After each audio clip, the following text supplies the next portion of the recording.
Pasamos a la parte principal de nuestro culto, a la proclamación de la palabra. A continuación tenemos la proclamación de la palabra que introduciremos con el texto de la Lectio Divina en el libro de Mateo, capítulo 27. Y vamos a leer ahora de manera alternada de los versículos 32 al 56. Empiezo yo con el 32. Dice así la palabra de Dios. Cuando salían, hallaron a un hombre de Cirene que se llamaba Simón. A este obligaron a que llevase la cruz. Y cuando llegaron a un lugar llamado Gólgota, que significa lugar de la calavera, le dieron a beber vinagre mezclado con miel, pero después de haberlo probado no quiso beberlo. cuando lo vieron crucificado, repartieron entre sí sus vestidos, echando suertes para que se cumpliese lo dicho por el profeta. Partieron entre sí mis vestidos y sobre mi ropa echaron suertes. Y sentados le guardaban allí. Y pusieron sobre su cabeza su causa escrita: Este es Jesús, el Rey de los judíos. Entonces crucificaron con él a dos ladrones, uno a la derecha y otro a la izquierda. Y a los que pasaban le injuriaban meneando la cabeza. Y diciendo: tú que derribas el templo y en 3 días lo reedificas, sálvate a ti mismo, si eres hijo de Dios, desciende de la cruz. De esta manera también los principales sacerdotes, escarneciéndole con los escribas y los fariseos y los ancianos, decían: A otro salvó, a sí mismo no se puede salvar. Si el Rey de Israel, si es el Rey de Israel, descienda ahora de la cruz y creeremos en él. confío en Dios y líbrele ahora si que quiere, porque ha dicho: soy hijo de Dios. Lo mismo le injuriaban también los ladrones que estaban crucificados con él. Y desde la hora sexta hubo tinieblas sobre toda la tierra hasta la hora novena. Cerca de la hora novena, Jesús clamó a gran voz diciendo: Elí, Elí, lama sabactani. Esto es: Dios mío, ¿por qué me has desamparado? Algunos de los que estaban allí decían al oído: a Elías llama a este. Y al instante, corriendo uno de ellos, tomó una esponja y la empapó de vinagre y poniéndola en la caña le dio de beber. Le dio a beber. Los otros decían: deja, veamos si viene Elías a librarle.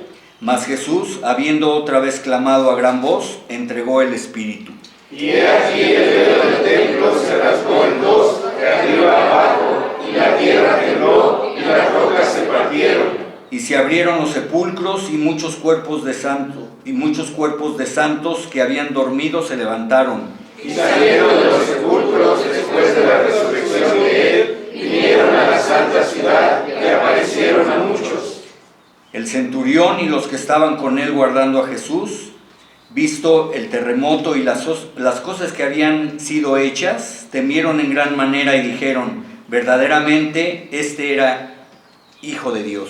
Estaban allí muchas mujeres mirando de lejos, las cuales habían seguido a Jesús desde Galilea, siguiéndole. Entre las cuales estaban María Magdalena, María la madre de Jacobo y de José, y la madre de los hijos de Zebedeo.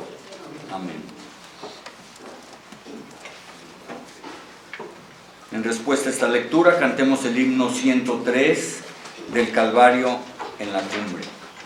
Nuevamente de la quinta parte del himnario Jesucristo, su pasión y muerte, por Geo Bernard, himno 103 del Calvario en la cumbre.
Hoy el título del mensaje es He aquí el Cordero de Dios. Doy lugar a nuestro hermano Misael. Estemos prontos para oír y recibamos con mansedumbre la palabra de Dios. Adelante.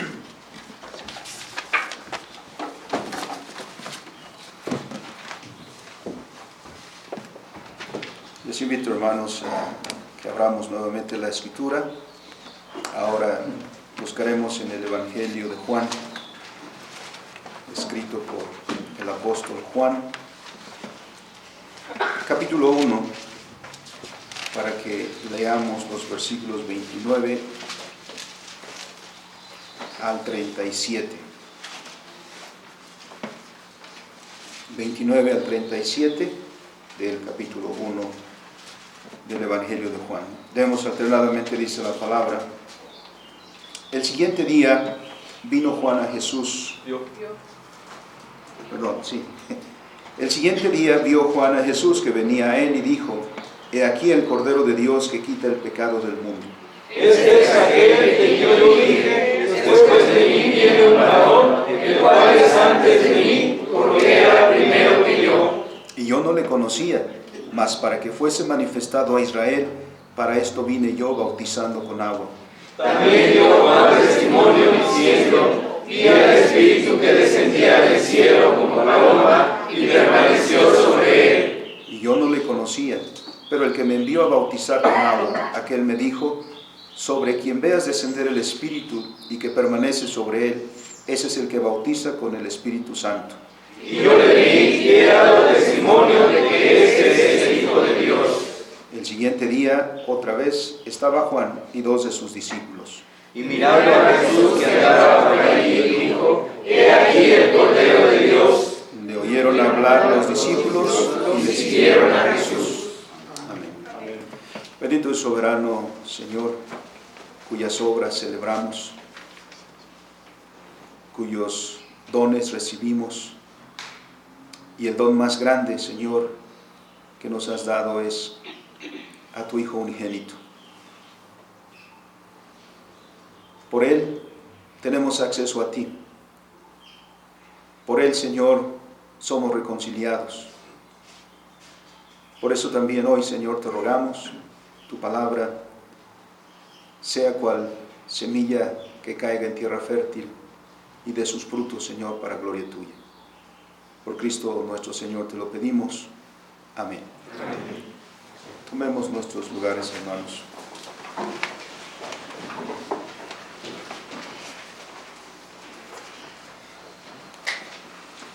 El día de ayer celebramos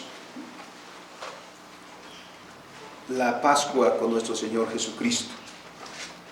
Esa fiesta establecida por el Señor para conmemorar la salida de Egipto, la salida de su pueblo. Pero que hemos dicho, no solamente la Pascua señalaba hacia el pasado, hacia aquel día de liberación, sino también tenía una parte profética porque anunciaba el advenimiento del Redentor, de nuestro Señor Jesucristo. Por eso es que en la celebración de esta Pascua, que el día de ayer recordamos, el Señor Jesucristo se presenta a sí mismo y hace esta conexión entre la Pascua y Él que está ahí presente, con las palabras que ya hemos recordado ayer, presentándose a sí mismo como el pan que es partido por los suyos. También señalando a su sangre que sería derramada por su pueblo.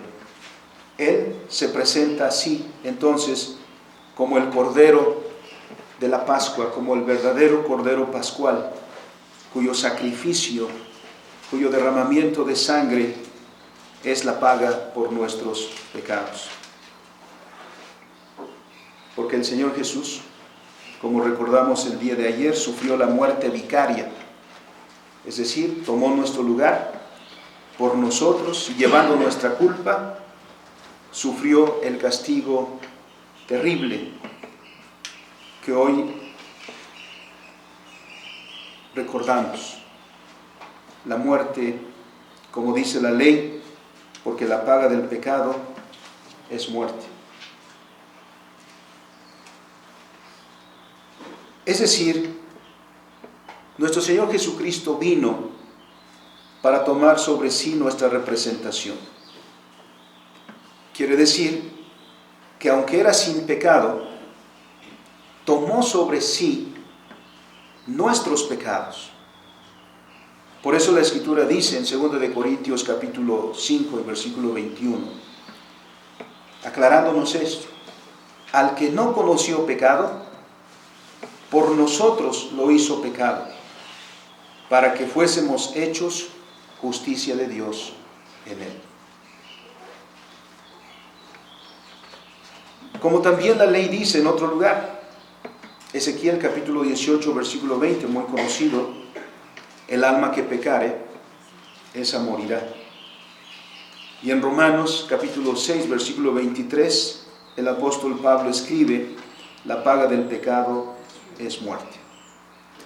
Así, también nuestro Señor, tomando nuestro lugar y viniendo a ese propósito de redimirnos, y como dijimos ayer, el único camino de redención, el único lugar por el que se puede y se debe transitar para la reconciliación del hombre con Dios, es la cruz. Nuestro Señor asumió esa tarea y la hizo obedientemente. Cumplió el propósito por el cual el Padre le había enviado. Así nuestro Señor Jesús fue a la cruz para sufrir por nosotros el castigo que nuestros pecados merecían. Sufrió la muerte por nosotros. Recibió el castigo por nuestros pecados. Así que cuando le contemplamos en la cruz, como el canto que hemos entonado, recordamos su misericordia, su gracia para nosotros, y escuchamos, como lo hemos hecho en la salutación, palabras que abren la puerta ante el trono de la gracia del Señor, diciéndonos: gracia y paz a vosotros. Que esto era necesario que pasara, ya estaba dicho, como el apóstol Pedro en su predicación en Hechos capítulo 2 recuerda, que todo lo que había acontecido ya estaba establecido por Dios que sucedería. Desde el Antiguo Testamento también, por eso el Señor ordenó los sacrificios. Los sacrificios tenían este propósito, fueron ordenados por el Señor para enseñar a Israel la gravedad de sus pecados. La ofensa contra el Señor no se puede pagar de otra manera, sino con un sacrificio, una víctima propiciatoria. Pero también, al enseñarnos la gravedad de nuestros pecados, también nos muestra el camino de redención. Los sacrificios tenían ese propósito. La enseñanza era, en todo eso, que Dios había provisto una víctima en propiciación por los pecados del hombre. Cuando esto se olvidaba, pero seguían ofreciéndose sacrificios, es cuando Dios dice: estoy harto de vuestros sacrificios, como lo hace en el capítulo 1 de Isaías. Porque se habían convertido en una mera tradición, en una mera costumbre, pero el pueblo ya no entendía lo que estaba sucediendo ahí. En el ofrecimiento de los sacrificios, Dios estaba mostrando a Israel cuán graves eran sus pecados, que solo la muerte podía aliviar, y la muerte de una víctima inocente. Ese era el único camino de reconciliación con Dios. Pero esos sacrificios anunciaban también, como lo dijimos ayer, que vendría un sacrificio, porque imagínense, hermanos, todos los días estar ofreciendo sacrificios por el pecado. ¿Cuántas veces han pecado hoy? ¿Cuántas víctimas le deben al Señor? Si estuviéramos en la legislación del Antiguo Testamento, imagínense. Pero todo eso anunciaba que Dios, en su gracia, nos enviaría un Salvador, alguien que entregaría su vida en un sacrificio único y perfecto para redimirnos de todos nuestros pecados. esto que hacía Dios en el Antiguo Testamento, entonces daba esperanza a Israel, y su esperanza debía mantenerse en la promesa del Señor de que un día llegaría esa provisión, que el Señor mismo haría la provisión de un Redentor. Muchos murieron sin haber visto cumplida esa promesa, entre otros Noé, Abraham, Isaac, Jacob, y muchos fieles creyentes por años, por generaciones esperaron. Pero ahora, como nos narran los evangelios, ahora llegó ese momento. Lo hemos escuchado cuando celebramos Navidad. ¿Cuál es el gran anuncio que recibieron los pastores? Aquellos hombres humildes. Ya no era en el futuro, ya no era más una promesa, sino era el anuncio de que hoy ha nacido en la ciudad de David un Salvador. El futuro se hizo presente. Y ese futuro entonces ya lo están atestiguando aquellos que vieron, que escucharon y que dejaron testimonio para nosotros, porque el Señor Jesucristo dijo de ellos: vosotros sois mis testigos. Y es ese testimonio que tenemos en las Escrituras para instruirnos el día de hoy. El Señor mismo se proveyó de un Redentor, y llegó ese día. Y ahora nuestro Señor Jesucristo, es lo que recordamos hoy, está dando cumplimiento final a aquellos sacrificios que por años, que por siglos se celebraron. Ahora, delante de la gente, como vemos a Juan anunciar, está el Cordero de Dios que quita el pecado del mundo.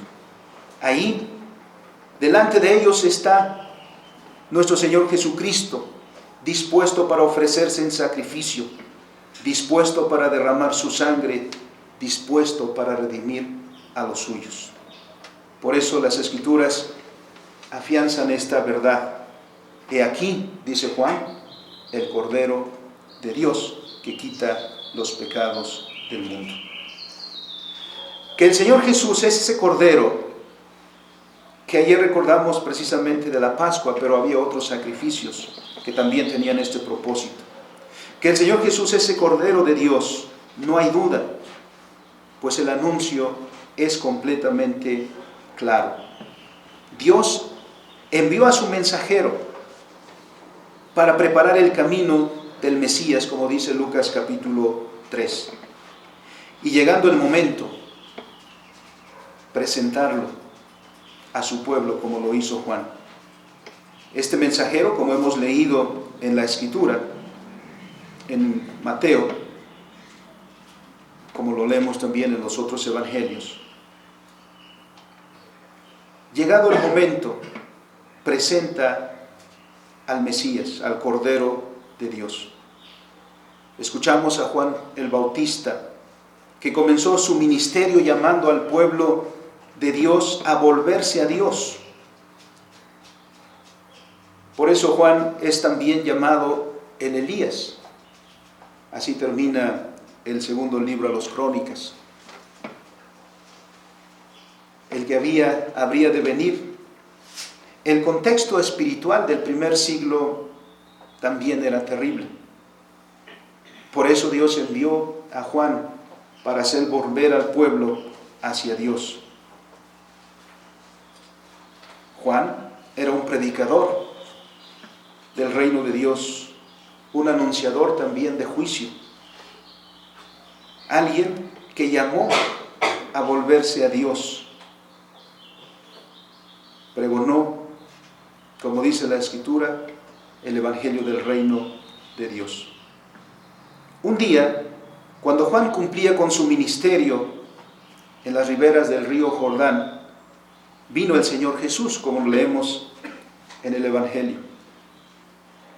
Y entre la multitud que se reamolinaba para escuchar a Juan, se encontró también el Señor Jesús, que venía para ser bautizado. Y siendo guiado por el Espíritu Santo, Juan le reconoció, como leemos ya en la Escritura, y allí expresó ante la gente reunida: he aquí el Cordero de Dios que quita el pecado del mundo. Para eso fue enviado, para preparar el camino y para presentar al Mesías. Cuando muchos vieron a Juan predicando, no pudieron aguantarse las ganas de ir hasta él y preguntarle, ¿eres tú el Mesías o esperaremos a otro?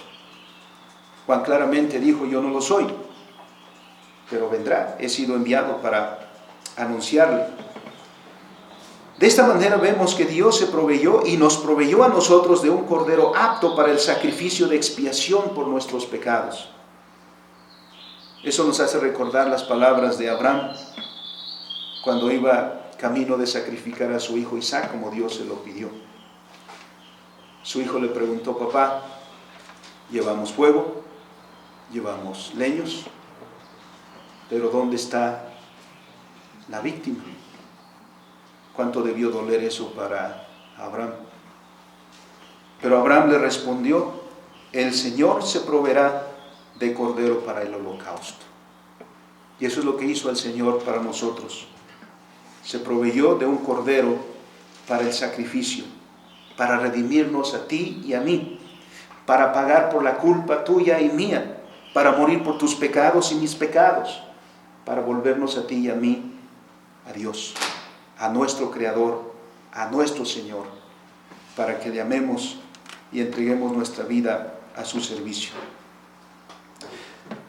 Desde el bautismo y desde antes, cuando recordamos su advenimiento en Navidad, pasó el tiempo y llegó el día en que tenía que llevarse a cabo el sacrificio, el día en que el cordero designado por Dios tenía que ser sacrificado para hacer nuestra Pascua.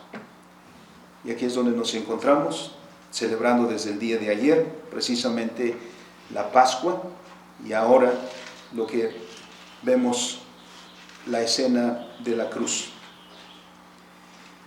En este proceso, en primer lugar, es necesario su veredicto de inocencia. Debe haber un veredicto de inocencia del Señor. Una vez que el Señor estuvo con sus discípulos, habiendo cenado con ellos, habiéndose dirigido a Getsemaní, habiendo pasado momentos muy intensos de oración con el Señor, esa lucha en su corazón, esa oración tan profunda al Padre, diciéndole, Señor Padre, si esta copa puede pasar, que pase. Pero rindiéndose a la voluntad del Padre, diciendo, pero no se haga lo que yo quiero, hágase lo que tú quieres. No se haga mi voluntad, sino hágase tu voluntad. Esa es una gran lección para nosotros. Porque mucha gente que dice creer en Dios, no busca la voluntad de Dios. Cree en Dios, pero quiere tener a Dios para que Dios se sujete a su voluntad. Por eso se la pasa diciendo al Señor, Señor quiero, Señor dame. El Señor Jesucristo nos enseña la rendición completa a Dios. Porque nosotros, en palabras del Señor Jesucristo mismo, ponemos la añadidura delante del señorío de nuestro Dios. Y el Señor dice, las cosas son al revés. Busca primero el reino de Dios y su justicia, y la añadidura te será dada. No está el Señor para servirnos a nosotros. No está el Señor para cumplir nuestros caprichos.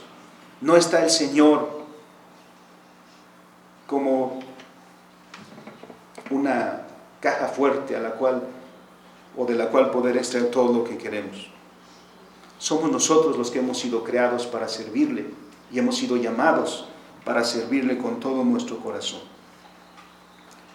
Ahora, el Señor Jesús fue vendido por uno de sus discípulos, 30 monedas.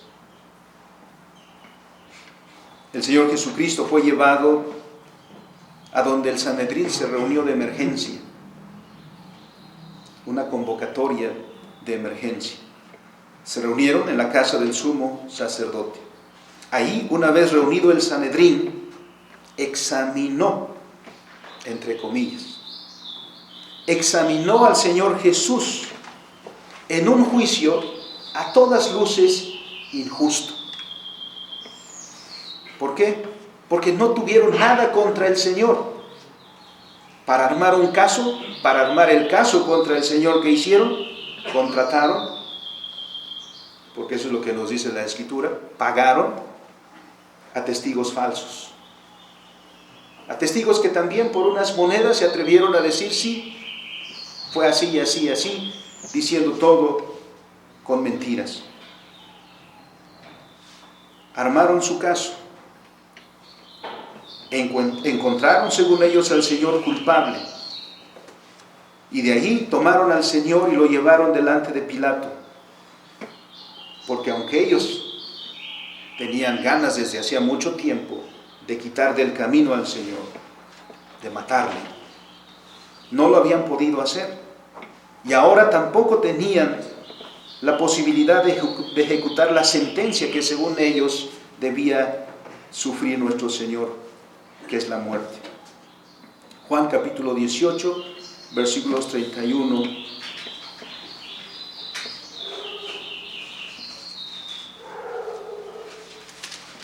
y 19, versículo 7.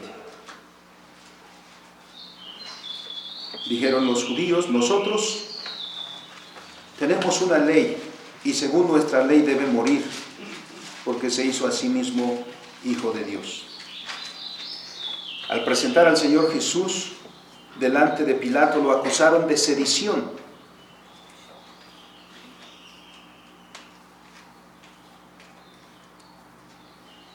Lucas capítulo 22, versículo 2.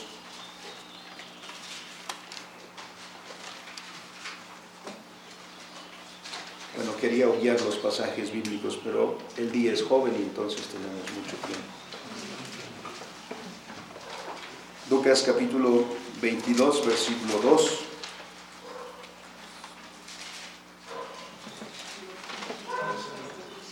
¿No? Y los principales sacerdotes y los escribas buscaban cómo matarle, porque temían al pueblo.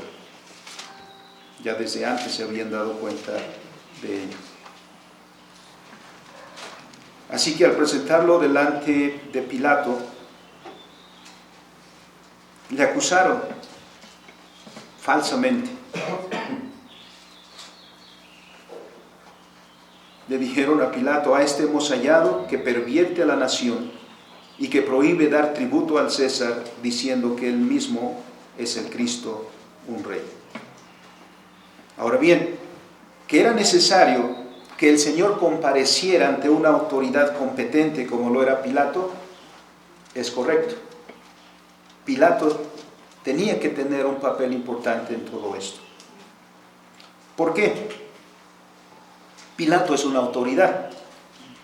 Pilato está ahí para administrar justicia de parte del Estado romano. Pilato tiene un papel importante aunque él no se dé cuenta. ¿Por qué? Porque en el contexto de la Pascua, antes de que el cordero de la Pascua fuera sacrificado, tenía que ser cuidadosamente examinado, porque la ley dice la Escritura en Éxodo 12, no debía tener ningún defecto. Ahora, ¿quién va a decir que no tiene ningún defecto? El corderito de la Pascua tenía que seleccionarse cuidadosamente, no debe tener ni siquiera un rasguño, mucho menos un hueso roto, mucho menos una herida. Tenía que ser limpio, tenía que ser perfecto. Ahora, los que acusan al Señor le acusan de ser sedicioso, de estar armando una revuelta en contra del Estado romano. Tienen muchas acusaciones y finalmente hacerse igual a Dios.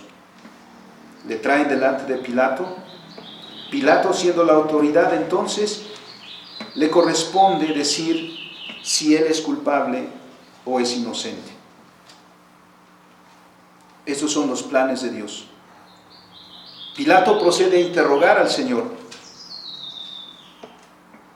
¿Y cuál fue el resultado del interrogatorio dirigido por Pilato al Señor Jesús. En Juan capítulo 19, versículo 4, Pilato salió a los que esperaban ansiosos cuál sería el resultado de su interrogatorio, y Pilato dice: mirad, os lo traigo fuera, para que entendáis que ningún delito hallo en él. De esta manera, nuestro Señor Jesucristo fue declarado inocente, puro, sin defecto. Por lo tanto, apto para ser sacrificado, apto para ofrecer un sacrificio acepto delante de Dios. Ese es el papel que tenía que jugar Pilato. No hay ningún delito, no hay ninguna falta cometida por el Señor, ni ante las leyes del Estado, ni los judíos han encontrado una falta que haya cometido el Señor Jesús contra la ley de Dios. Por eso tuvieron que recurrir a las artimañas, a pagar testigos falsos. Con todas sus argucias hicieron todo eso. Además, esta declaración de Pilato hace resaltar precisamente por esto mucho más la perversidad de los que desean la muerte del Señor. Porque Pilato, que se le recuerda por haberse lavado las manos, y hoy en día cuando una persona no quiere meterse en problemas, dice: yo como Pilato me lavo las manos, arréglense ustedes, ¿no? Pilato les ofreció algo. Quieren que les suelte al Señor, que no ha hecho nada, no es culpable, o a Barrabás, que tenía su récord ahí. ¿Qué prefirieron aquellos que llevaron al Señor ante Pilato?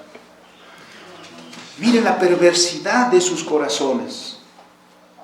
A toda costa quieren la muerte del Señor.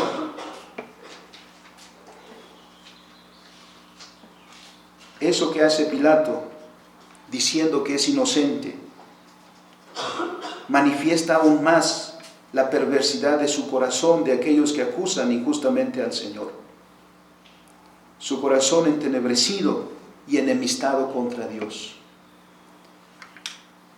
Pues no es justicia lo que buscan, sino a toda costa quieren quitar a quien los confrontó con la palabra de Dios. Pero Pilato ha hecho lo suyo. Pilato ha hecho evidente y ha dado testimonio de que el Señor Jesucristo es inocente de toda culpa. Esto nos lleva al segundo punto. Descendió a los infiernos. Esta frase, tomada de nuestro credo, del credo de los apóstoles, es el que queremos resaltar en esta segunda parte. Aunque Pilato encontró inocente de todos los cargos a nuestro Señor, no obstante cedió a la presión de los líderes del Sanedrín y entregó al Señor a la muerte. Pilato, dice Lucas 23, 24, Lucas tiene estas palabras: Pilato sentenció que se hiciese lo que ellos pedían. Una autoridad que está para administrar justicia, cediendo ante aquellos que usan todas las artimañas para las injusticias. Sucedió en aquel tiempo. 20 siglos después las cosas no cambian todavía. Pero todo esto sucedió para que se cumpliese lo que está escrito en la palabra de Dios. Pero no exime eso a nadie de sus responsabilidades. Ciertamente, Pedro lo va a decir, hicieron todo esto conforme a la palabra de Dios, conforme a lo que estaba escrito. Pero esto no exime de sus responsabilidades ni a Pilato, ni a los sacerdotes, ni a los fariseos, ni a los escribas, ni a nadie. porque tomaron parte en esa injusticia. Dicho eso, el siguiente paso entonces es la aplicación del castigo, es la crucifixión. El más terrible de los castigos que se ejecutaba en aquel tiempo. El Señor Jesús fue sentenciado a la muerte más horrible, a la muerte más tortuosa. El Señor pasaría horas de agonía. Fueron horas de sufrimiento, horas de dolor. Aunque al principio al Señor le fue ofrecido una bebida que tenía por propósito funcionar como un sedante, aminorar el dolor, una anestesia diríamos hoy, ¿no? Que hoy quizá para todo pedimos una anestesia, para una extracción de muelas, no sé, no queremos experimentar el dolor, ¿no? De las inyecciones a las pastillas preferimos las pastillas. Pero el Señor rechazó esa bebida y el Señor enfrentó a la muerte en sus cabales.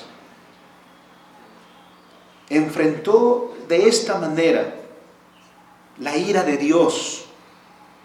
Enfrentó de esta manera el juicio de Dios que pendía sobre nosotros. El juicio de Dios cayó sobre los pecados de su pueblo. Es así que llegamos a la cruz. Y estando ahí en la cruz, escuchamos del Señor Jesús 7 frases que han llegado a ser conocidas como las 7 palabras desde la cruz, las cuales celebramos precisamente en este día.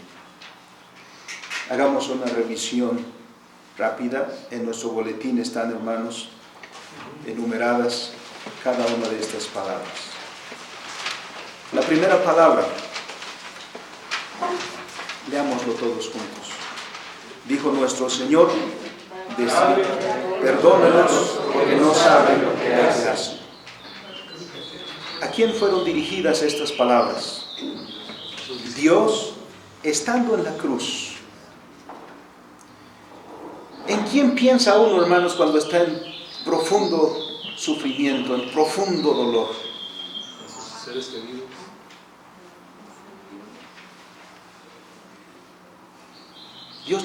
El Señor Jesucristo no está pensando en sí mismo. Está dirigiendo palabras al Padre. ¿Por qué está ahí en la cruz? Porque el Padre le envió ahí. Y sus oraciones no son de reclamo al Padre.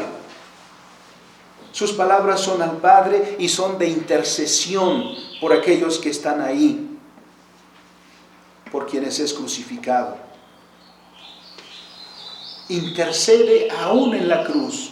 Aún en la cruz no olvida su ministerio. Y dice, Padre, perdónalos porque no saben lo que hacen. La segunda palabra. De cierto te digo que hoy estarás conmigo en el paraíso. ¿A quién dirige estas palabras? Para que se cumpliera la escritura, el Señor fue contado entre los criminales. Estaban ahí crucificados junto con él 2 hombres que, igual que Barrabás, yo creo que eran unas fichitas, dicen, ¿no? No sé de qué tamaño sería su expediente, pero esto se lo tenían ganado. Pero la palabra del Señor Jesucristo y su ministerio se divulgó, y por lo que este hombre dice, vemos que había escuchado de la palabra del Señor. No sé si en algún momento él estuvo presente, no sé si en algún momento él escuchó directamente o si él presenció alguno de los portentos del Señor Jesús. Pero estando ahí en la cruz sabía quién era el que estaba crucificado ahí. Porque atinó a decir a aquel que se quejaba ahí a su lado, tú y yo tenemos razón para estar aquí. Tú y yo nos hemos ganado por estar aquí, por nuestras tropelías, nuestros crímenes, nuestros delitos, estamos aquí, pero señalando al Señor Jesús, dice, nada hecho.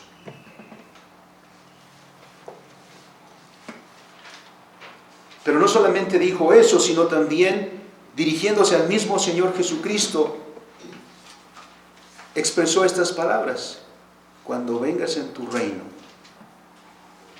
acuérdate de mí. A esas palabras es a las que el Señor Jesús dirige estas. De cierto te digo, hay seguridad en estas palabras. No está diciendo lo intentaré, probablemente, quizá, sino le está asegurando a ese que está muriendo ahí al lado de él: hoy mismo estarás conmigo en el paraíso.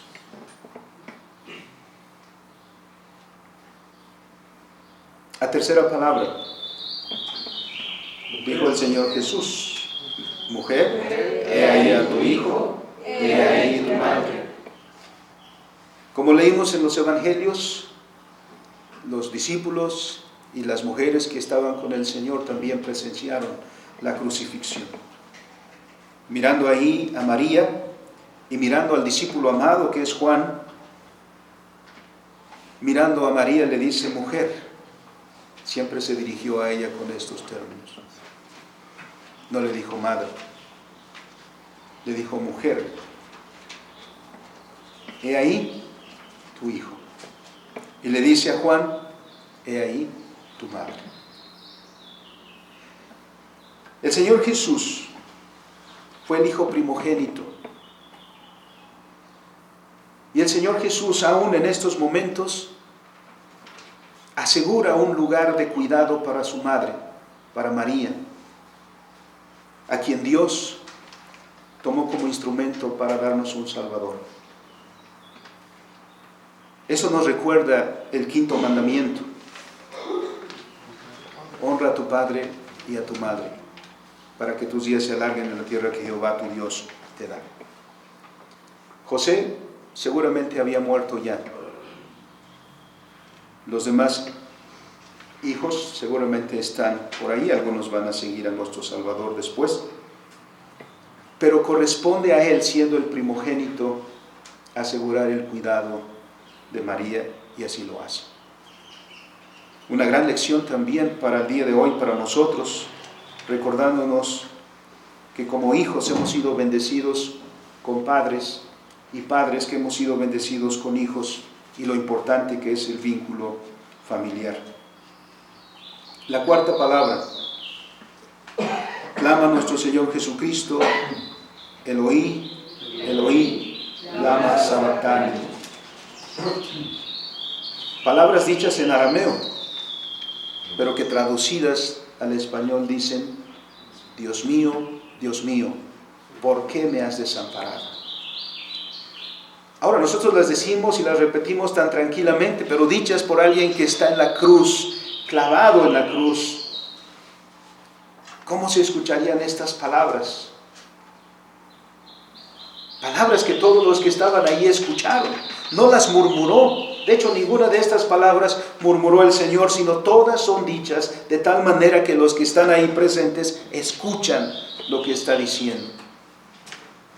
Pero estas palabras otra vez regresan al Padre. Y en esta ocasión no dice Padre, sino dice: Dios mío,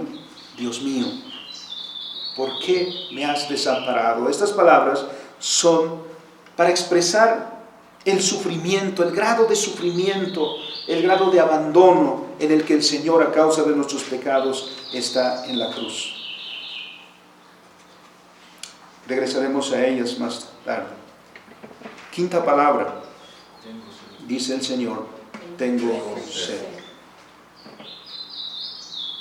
Han sido horas y horas de sufrimiento. Se han burlado de él, lo han azotado. Pilatos y Herodes, que estaban enojados, se congraciaron burlándose de nuestro Señor Jesucristo. Muchas cosas han pasado. El Señor ha sufrido todo eso. Incluso cuando se dirigía al Calvario cargando su cruz, su propia cruz, viendo que no podía con él, encontraron a un tal Simón y lo obligaron a que ayudara cargando la cruz.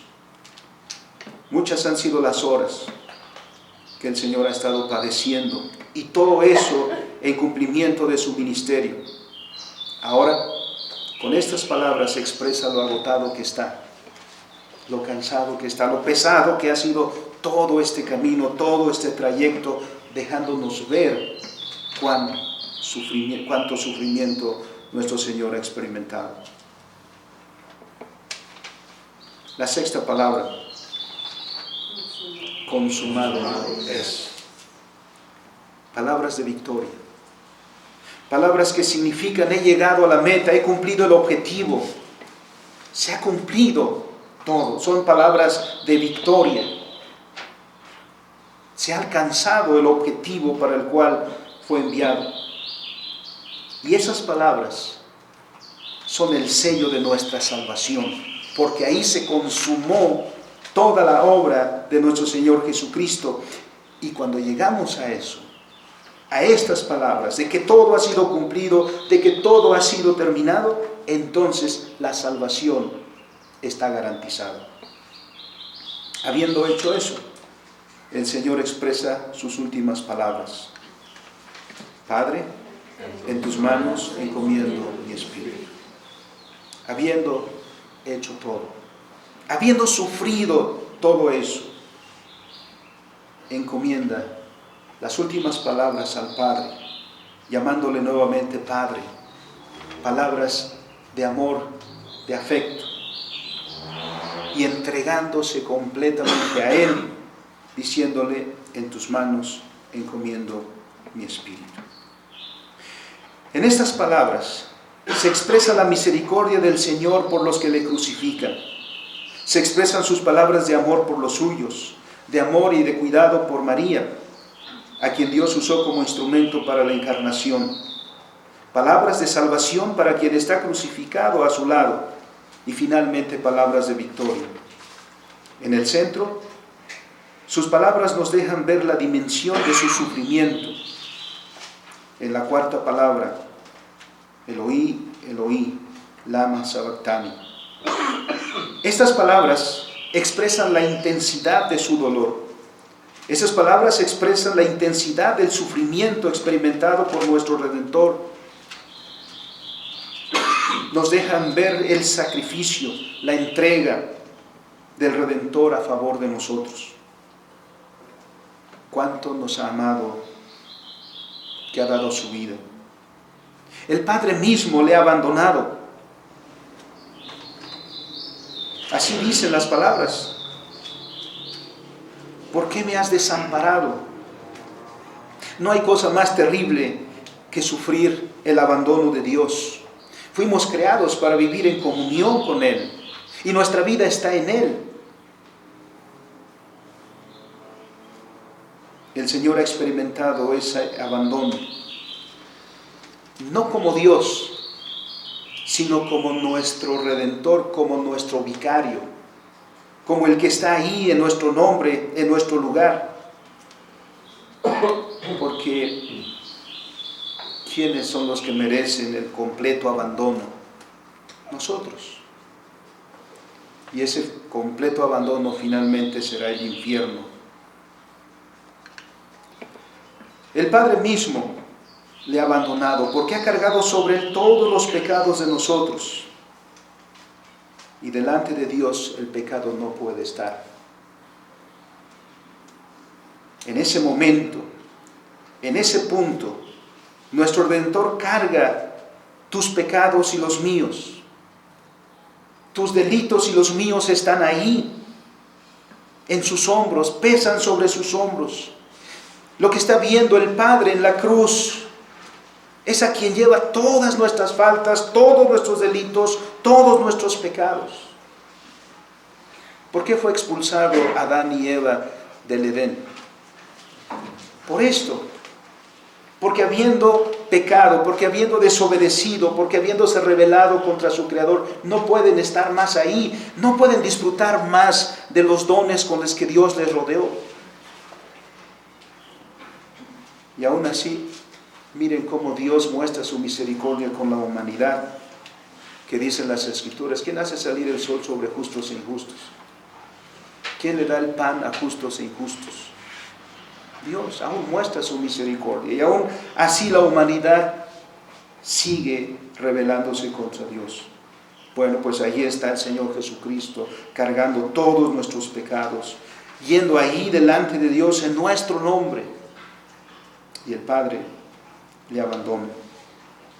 En el credo apostólico, que repetimos cada semana, lo haremos también hoy, hay una expresión que se toma a veces controversial, porque dice, descendió a los infiernos. En esas palabras, en esa referencia, que no vamos a entrar a la polémica, de hecho ya hace mucho que algunos han propuesto que esas palabras sean quitadas del credo, pero como dice Calvino, las mantenemos. ¿Por qué? Porque nuestra confesión, al repetir estas palabras, decimos con la Confesión de los Países Bajos en el artículo 21, que esas palabras se refieren a esto, que nuestro Señor, tanto en su cuerpo como en su alma, sintiendo el terrible castigo que nuestros pecados habían merecido, tanto que su sudor fue cayendo en gotas de sangre sobre la tierra.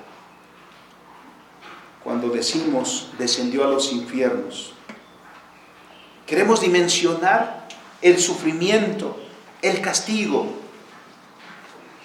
el dolor, la angustia experimentada por nuestro Señor por nuestros pecados. Porque no es pequeña cosa lo que hemos hecho.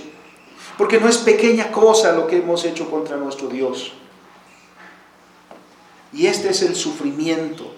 Debemos dimensionar ese dolor, esa angustia, ese sufrimiento del Redentor ahí en la cruz, recibiendo todo eso por ti, en tu lugar, en tu nombre, para que tú no tengas que experimentar eso. A este respecto también Juan Calvino dice, Cristo sufrió en sí mismo el gran peso de la ira de Dios, porque al ser herido y afligido por la mano de Dios, experimentó todas las señales que Dios muestra cuando está airado y castiga. Cuando María y Aarón provocaron a enojo a Dios, ¿qué hizo Dios con ellos? Se comenzaron a llenar de lepra. ¡Ay! Entonces clamaron. Poco tiempo después, Coré también, con un grupo de líderes, se sublevó. Provocaron la ira de Dios. ¿Cómo se manifestó la ira de Dios? Se abrió la tierra y se devoró a todos esos rebeldes. Ahora, creo que esos dos episodios no dimensionan todo lo que es la ira de Dios, pero nos dejan ver. Y aquí miramos a alguien que está en nuestro lugar, que experimentó la ira de Dios que tú y yo debíamos padecer. También Calvino cita a un obispo de nombre Hilario, de donde toma estas frases referente a lo que está sucediendo en la cruz con Cristo. Y con esta frase dice, con esta bajada a los infiernos hemos nosotros conseguido el beneficio de que la muerte quede muerta. Y añade, la cruz, la muerte y los infiernos son nuestra vida. Y una tercera, el Hijo de Dios está en los infiernos, pero el hombre es colocado en el cielo. Descendió a los infiernos.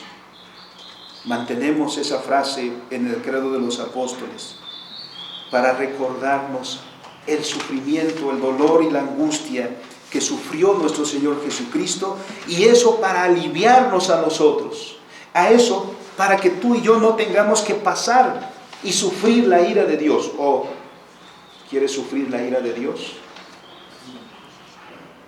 Y si no quieres sufrir la ira de Dios porque eres tan rebelde entonces a Dios, que llama una y otra vez, pero rechazas el llamado del Señor. Descendió a los infiernos. Dijo el Señor: Dios mío, ¿por qué me has desamparado? Él dijo esa frase para que nosotros no tengamos que decirla.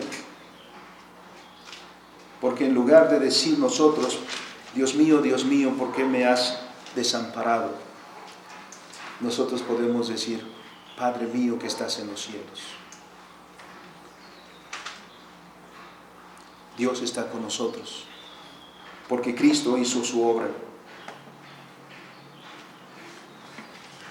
Finalmente, la expiación de nuestros pecados.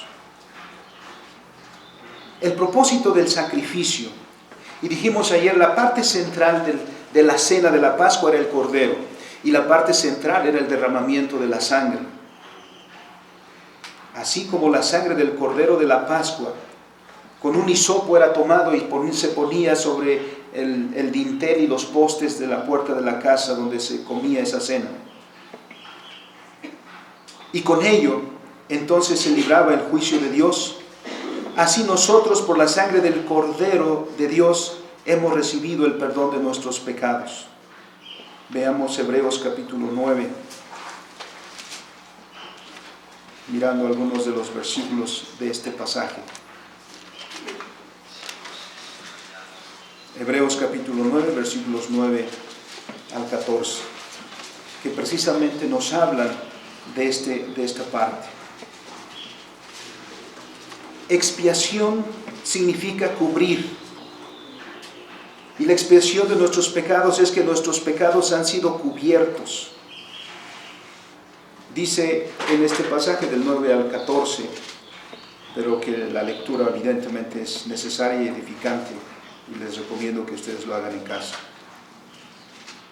Dice el versículo 11: pero estando ya presente Cristo, sumo sacerdote de los bienes venideros, por el más amplio y más perfecto tabernáculo, no hecho de manos, es decir, no de esta creación, y no por sangre de machos cabríos ni de becerros, sino por su propia sangre, entró una vez para siempre en el lugar santísimo, habiendo obtenido eterna redención. Porque si la sangre de los toros y de los machos cabríos y las cenizas de la becerra, rociadas a los inmundos, santifican para la purificación de la carne, cuánto más la sangre de Cristo, el cual mediante el Espíritu Eterno se ofreció a sí mismo sin mancha a Dios, limpiará vuestras conciencias de obras muertas para que sirváis al Dios vivo. Esto es lo que sucedió ahí. La sangre derramada, la sangre inocente, fue para propiciación de nuestros pecados. Allí fueron expiados por esa sangre preciosa tus pecados y los míos. Ahí alcanzamos la reconciliación por el que se entregó por ti y por mí. Ahí, como dice Pedro, en 1 de Pedro 1:2, hemos sido tú y yo rociados por la sangre de nuestro Señor que fue derramada en el Calvario. Por eso lo recordamos en la cena del Señor, con las palabras del mismo Señor que nos dice: esta es mi sangre que por vosotros es derramada. Si haciendo entonces recordatorio de los animalitos que eran sacrificados en el Antiguo Testamento como había ordenado el Señor, nos recuerda, cuanto más entonces la sangre de Cristo, cuanto más la sangre del Cordero de Dios que señaló Juan, he ahí está el que quita los pecados del mundo. En conclusión, hermanos, mirar a nuestro Dios pendientes de la cruz. No he visto ninguna película, porque no me gustan las películas que dicen relatar los episodios bíblicos. mucho menos aquellos que tratan de retratar al Señor Jesús. Pero si ha hecho gran impresión lo que fue la pasión de Cristo, y la que creo que en estas fechas se estrenará, la resurrección, si causa tanto impacto, lean las Escrituras, miremos lo que Dios ha hecho por nosotros. Porque ahí es donde va la palabra del Señor. Cuando miramos, cuando contemplamos al que está en la cruz y recordamos que está ahí por ti y por mí, que nosotros lo llevamos a la cruz. Cuando recordamos que el amor de Dios también ha llevado allí al Salvador nuestro a la cruz, porque Él se proveyó de una víctima, de un cordero propiciatorio, y nos proveyó a nosotros también. Cuando miramos que ahí en la cruz también se manifiesta ese amor a nosotros. Ante todo eso que Dios ha hecho, como decía el conde de Zinzendorf, esto es lo que Dios ha hecho por ti. Ahora, ¿qué vas a hacer tú por tu Señor? Hebreos 9:14 lo dice. Dice: limpiará vuestras conciencias de obras muertas para que sirváis al Dios vivo. Como el apóstol Pablo lo dice en Romanos 6, hemos muerto con nuestro Señor Jesucristo al pecado. Ahí, porque ahí estábamos nosotros también. Y si Cristo murió, nosotros hemos muerto con Él.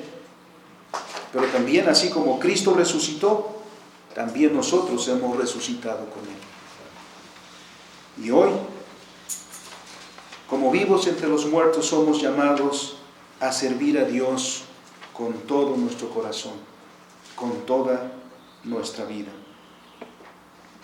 Juan Calvino expresa estas palabras: Jesucristo, combatiendo contra el poder de Satanás, contra el horror de la muerte y contra los dolores del infierno, alcanzó sobre ellos la victoria y el triunfo, para que nosotros no temiésemos ya en la muerte aquello que nuestro príncipe y capitán deshizo y destruyó.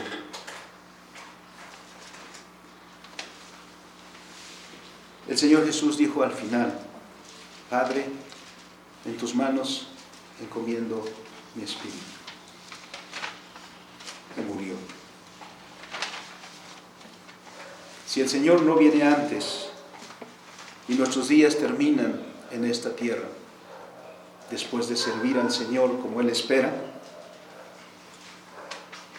serán nuestras palabras también con esa confianza, con esa seguridad y con esa entrega, porque ya no tememos a la muerte, porque la muerte ha sido sorbida en victoria, dice el apóstol Pablo, porque Dios en su Hijo nos ha reconciliado y ha conquistado, y nos ha hecho también con Él victoriosos. Quiere el Señor que nosotros vivamos con esa paz y tranquilidad en nuestro corazón, con esa seguridad. Y si llegado el momento, podamos también decir: Padre, en tus manos encomiendo mi espíritu. Vamos a orar. Bendito y soberano Dios,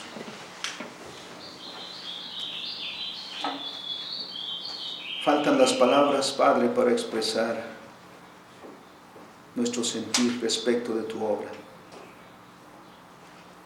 Ahora sabemos, Señor,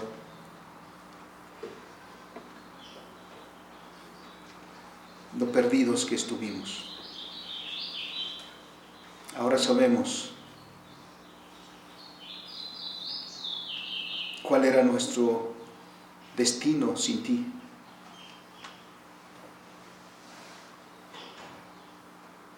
Y solo pensarlo, Señor, siembra nuestro corazón.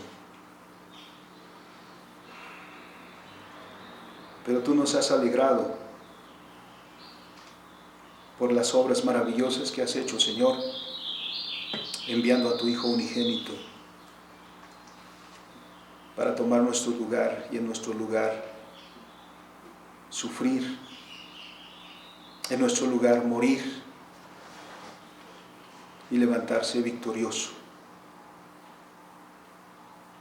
Hemos recordado las palabras desde la cruz, pero particularmente esta palabra, Señor, que nos deja ver lo terrible de la angustia, del dolor, del sufrimiento de nuestro Redentor que hay en la cruz, a causa de nuestros pecados. Estuvo solo.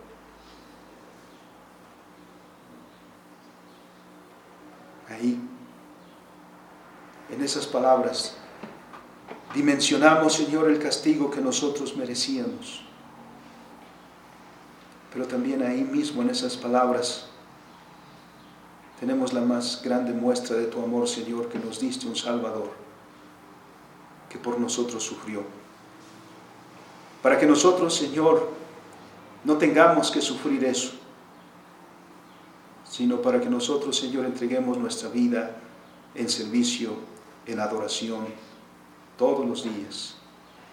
Y finalmente, Señor, descansar plenamente en ti, como nuestro Señor nos enseña. Y te damos gracias, Padre, porque has tenido esta misericordia. Bendito seas por los siglos de los siglos. Amén. Amén.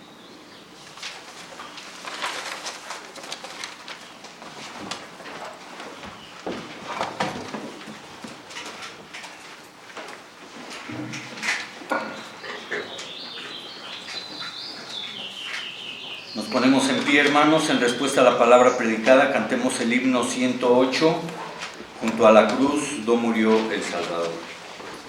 De la quinta parte del himnario, Jesucristo, su pasión y muerte, música por John Sutton, letra Elisha Hoffman y traducción por Vicente Mendoza, himno 108, junto a la cruz do murió el Salvador.